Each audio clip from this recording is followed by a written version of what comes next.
Hola, muy buen día. Nosotros somos el grupo 1 y hoy les vamos a hablar acerca del epitelio. Nuestro grupo está conformado por Catherine Vargas, Marta Barrera, Marcela Velázquez, Andrea Guzmán e Ivette López. Iniciamos con las generalidades del epitelio. Cuando hablamos de epitelio, nos referimos al tejido vascular, compuesto por células las cuales tapizan la superficie del cuerpo, revisten las cavidades corporales, forman la porción secretora o parénquima de las glándulas y sus conductos excretores. Además, existen células epiteliales especializadas que funcionan como receptores sensoriales. Las células que integran este tipo de tejido poseen tres características. Uno, están dispuestas muy cerca unas de otras y se adhieren entre sí mediante uniones intercelulares que posteriormente serán explicadas. 2. Tienen polaridad funcional y morfológica. En otras palabras, sus diferentes funciones se asocian a tres regiones superficiales de morfología distinta. La región apical, la cual exhibe modificaciones de su superficie para algunas funciones específicas. La región lateral se caracteriza por la presencia de las moléculas de adhesión celular que forman complejos de unión. La región basal se caracteriza por la presencia de una membrana basal, repliegues de membrana y uniones célula matriz extracelular. 3. Presenta una membrana basal subyacente, como lo dije anteriormente, la cual es rica en proteínas y polisacáridos. Esta cumple la función de sitio de adhesión del epitelio al tejido conjuntivo, compartimentaliza el tejido conjuntivo, filtra sustancias que pasan hacia el epitelio o que vienen del mismo, proporciona una estructura durante la generación del tejido y participa en la señalización celular.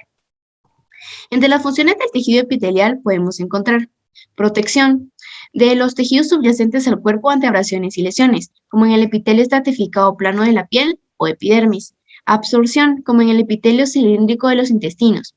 Transporte transcelular, como el transporte de materiales o células sobre la superficie de un epitelio por el movimiento ciliar o el transporte de materiales a través de un epitelio. Secreción de moco, enzimas u hormonas, como en el epitelio cilíndrico del estómago y glándulas gástricas. Y su función receptora, para recibir y percibir estímulos externos, como en el epitelio olfatorio de la mucosa nasal y la retina del ojo. Clasificaciones del tejido epitelial. Los epitelios presentan muchas variaciones en su conformación de acuerdo a las funciones que deben desempeñar.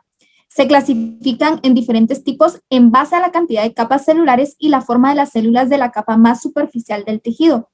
La composición del epitelio, de acuerdo con la forma, con sus formas de las células individuales, pueden ser planas cuando el ancho de las células es mayor que su altura, cúbicas cuando el ancho, la profundidad y la altura son aproximadamente iguales, cilíndricas cuando la altura de las células excede claramente el ancho.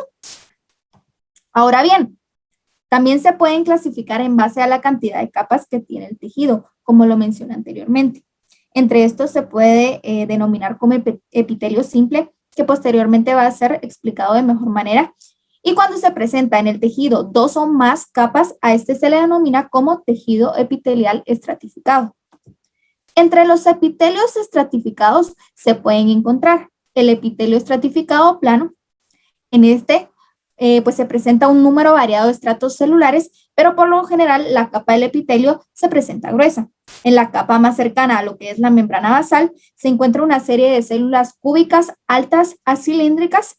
Posteriormente se presentan varias capas de células poliédricas irregulares y a medida de que las células se acercan a lo que es la superficie libre, estas se vuelven más planas, por lo que por esta razón se le denomina como epitelio plano estratificado.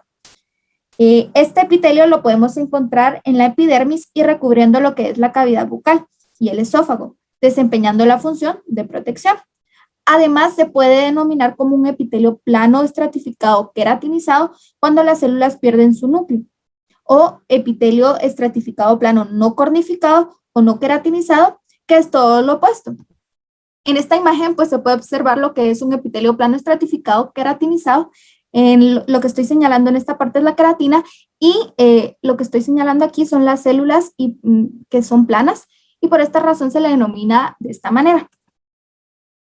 Cuando hablamos de lo que es un epitelio estratificado cúbico, este epitelio se presenta con poca frecuencia, pero por ejemplo hay epitelios cúbicos de dos capas en los conductos excretores de las glándulas sudoríparas.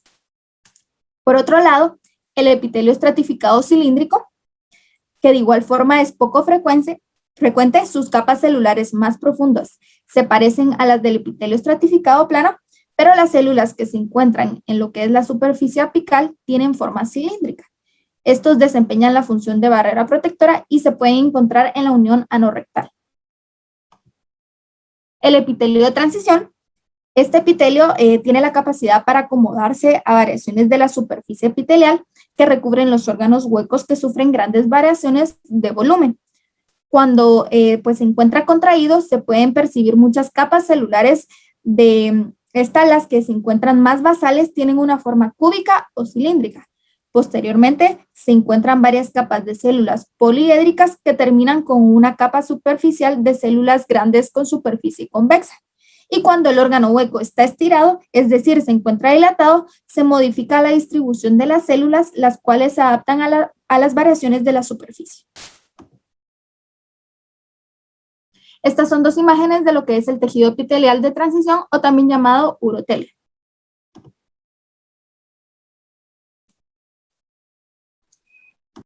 El epitelio simple plano es el que se compone de células achatadas, el núcleo es oval y aplanado y se encuentra en el centro de la célula, donde en ocasiones forma una protuberancia en la superficie celular.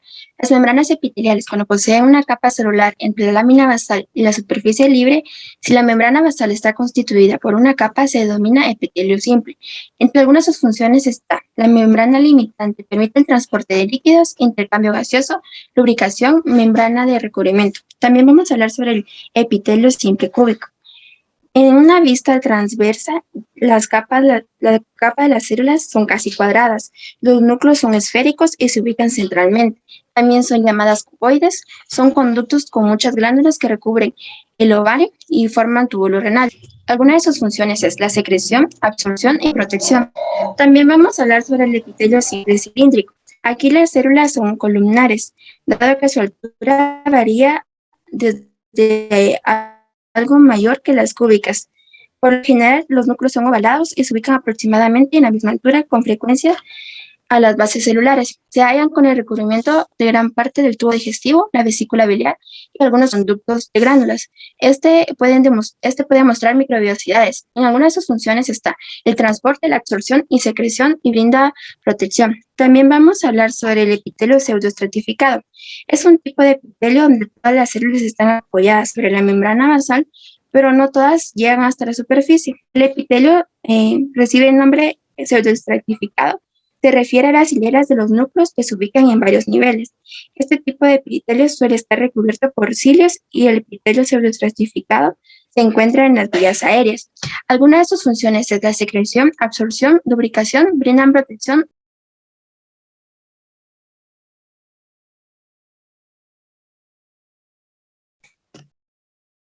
Especializaciones de la región lateral. La región lateral de las células epiteliales está en estrecho contacto con la región lateral opuesta de las células vecinas. Esta región se caracteriza por la presencia de proteínas únicas, en este caso las moléculas de adhesión celular. Uniones. La unión no ocluyente o también llamada unión estrecha es fundamental para establecer una barrera entre los comportamientos del cuerpo o compartimentos del cuerpo y permite que las células epiteliales funcionen como una barrera. Estas son el componente más apical en el complejo de uniones entre las células epiteliales. En la unión ocluyente célula-célula está la zónula ocluyente, que tiene como función sellar el espacio entre las células adyacentes, controla el paso de moléculas entre ellas, define la región apical de la membrana plasmática y también participa en la señalización celular. Las principales proteínas de enlace son las ocludinas, claudinas, la molécula adhesiva de unión y uniones tricelulares. Los componentes del citoesqueleto son los filamentos de actina. Las uniones adherentes de célula a célula proporcionan una estabilidad mecánica a las células epiteliales mediante la unión del citoesqueleto de una célula con el citoesqueleto de otra célula adyacente. La zónula adherente, esta acopla el citoesqueleto de la actina a la membrana plasmática en regiones de adhesión de célula a célula. Su principal proteína de enlace es el complejo de cadeína E, cateínina. El complejo de componentes del citoesqueleto son los filamentos de actina y la mácula adherente. Esta tiene como función acoplar los filamentos intermedios a la membrana plasmática en regiones de adhesión célula a célula. Sus principales proteínas de enlace son las caderinas y los componentes del citoesqueleto son los filamentos intermedios. Las uniones adherentes de célula a matriz extracelular. Está la adhesión focal, que esta fija el citoesqueleto de actina a la matriz extracelular y detecta y transduce señales del exterior de la célula. Sus principales proteínas de enlace son las integrinas y los componentes del citoesqueleto son los filamentos de actina. También está la hemidesmosoma, que fija los filamentos intermedios a la matriz extracelular. Sus principales proteínas de enlace son las integrinas y el colágeno 7. Sus componentes del citoesqueleto son los filamentos intermedios. También están las uniones de hendidura o también llamadas uniones comunicantes, que estas permiten una comunicación directa entre las células adyacentes por difusión de moléculas pequeñas. Este tipo de comunicación intracelular permite la actividad celular coordinada, que es importante para el mantenimiento de la homeostasis en los órganos. Las uniones de hendidura de célula a célula tienen a la unión de hendidura o nexo, que tiene como función crear un conducto entre dos células adyacentes para el paso de pequeños iones y micromoléculas de información, y sus principales proteínas de enlace son la conexina. Especializaciones de la región apical.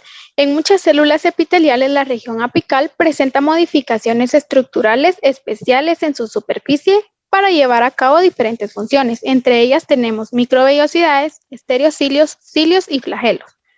Las microvellosidades son evaginaciones citoplasmáticas digitiformes que tienen un aspecto muy variable. En algunas son proyecciones cortas e irregulares y en otras altas y uniformes. Poseen un esqueleto de actina y no tienen movimiento.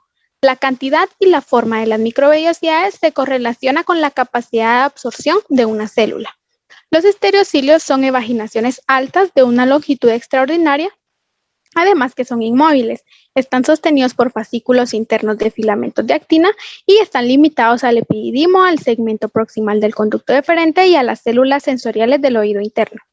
Los cilios son evaginaciones que poseen un axonema y su estructura interna está formada por microtúbulos. Son prolongaciones móviles y capaces de movilizar líquidos por encima de la superficie del epitelio en el que se encuentran.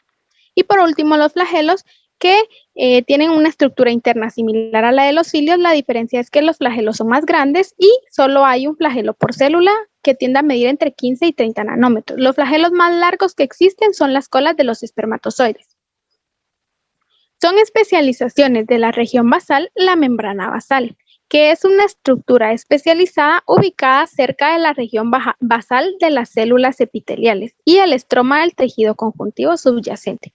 También las uniones célula-matriz extracelular, que fijan la célula a la matriz extracelular. Y las principales uniones adherentes son las adhesiones focales y hemidesmosomas explicadas anteriormente. Y por último tenemos los repliegues de la membrana celular basal, que aumentan la superficie celular y facilitan las interacciones morfológicas entre las células adyacentes y las proteínas de la matriz extracelular.